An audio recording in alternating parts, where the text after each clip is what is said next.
We're in trouble in this country. We are in trouble. Here's the news. Family of killer Karmelo Anthony to buy new house and security with donated $430,000 as he's freed in Austin Metcalf murder. We are in trouble as a nation, as a people. And, you know, after my last segment, honestly, guys, I'm largely viewing a lot of our political issues as, I don't know, this AI stuff, I don't think people realize is how serious this stuff really is. But in terms of the politics of this nation, this story, let me tell you, nothing screams self-defense and innocent like buying a new house with funds that were donated for a legal defense. This is what Black Lives Matter activism is and always has been. And I don't think it bodes well for Karmelo Anthony. But I will give you an update as I had the discussion with Jack Posobiec the other day, and my view now, after the conversation with Jack, is that I was incorrect, and I believe that the Texas law, as it pertains to this incident, is first-degree murder. And the reason why that is that Texas actually doesn't have any other degrees of murder, is my understanding, which I could be wrong about again, but we went through this and ultimately discovered upon looking at the law, Texas defines acting recklessly in a way that can cause death, which results in death, as first-degree felony murder, which means they have a broad threshold for what this is, which is why he was charged with first-degree murder, and which makes it as such.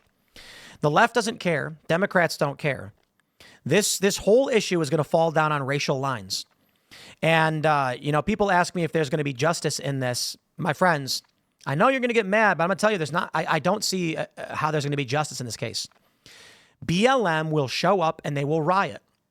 And the jurors are going to fear for their lives.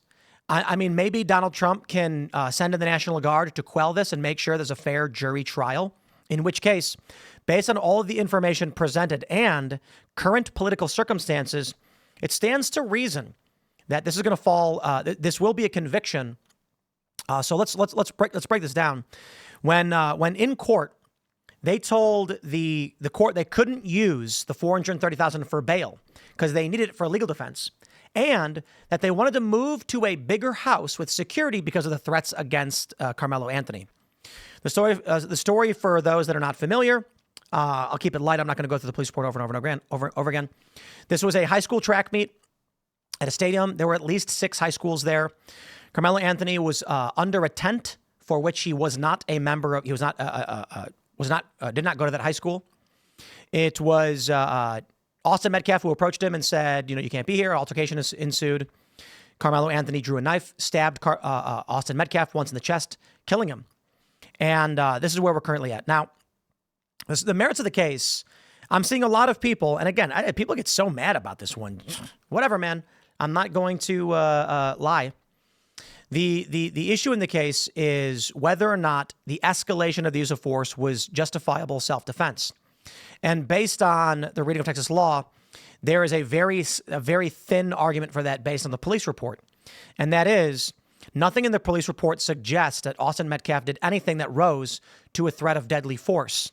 So an escalation would fall under the first-degree felony rule. But more importantly than that, and I'll give you my argument why I think this will ultimately end up as first-degree murder, is that, one, as I stated, Texas doesn't have the multiple degrees. If you intentionally kill someone or accidentally kill someone, it's murder. Their manslaughter largely pertains to, like, you're driving a car and you don't do anything that normally would result in death, and someone dies from those actions. First-degree murder would be like, yeah, even if you are defending yourself. No, like this is important. This is important. I know everyone's going to get mad. Calm down, guys. I'm teasing you. In the event Karmelo Anthony actually says he was defending himself, it doesn't matter. Because if you are defending yourself from a threat of force, grabbed, pushed, or otherwise, it becomes first-degree murder when you escalate disproportionately.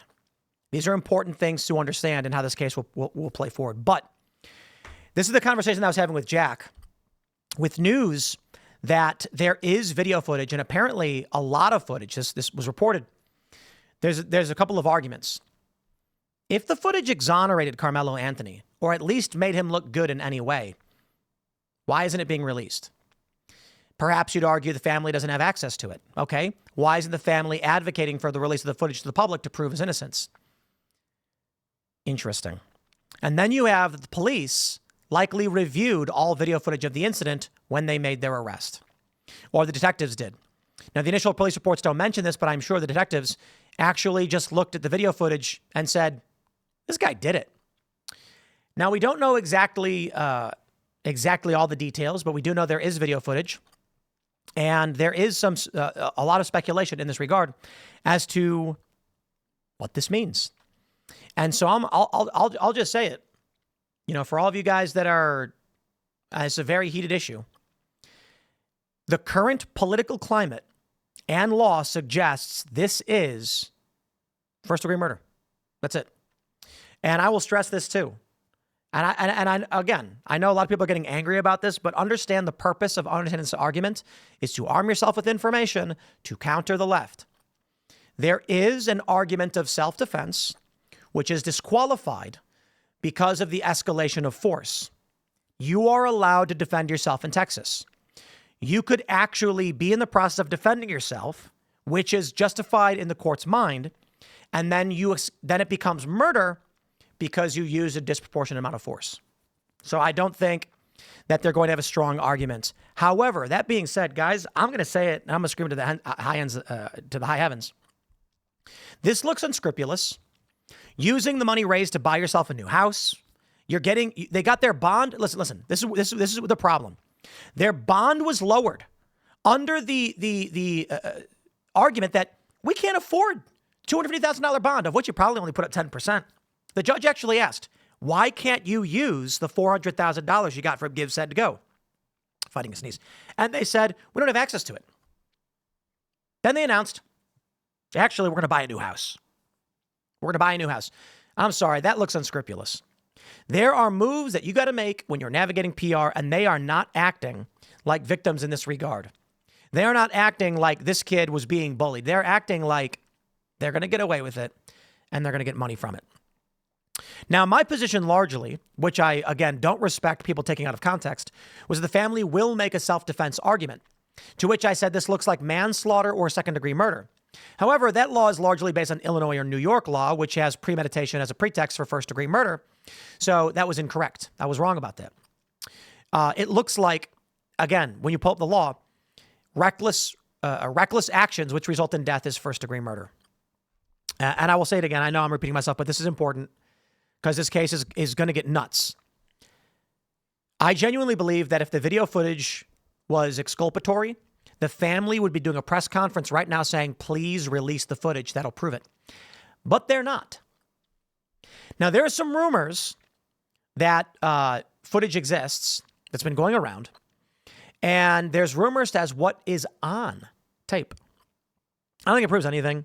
I'm not going to report anything because, rumors are rumors. But I do want to stress that, a lot of people are saying he was trespassing. He wasn't, and this is important. There were 6 high schools that were there, not 2. At least 6, maybe more. The police report says that he was friends with one of the people at Memorial High School, which probably explains why he was there.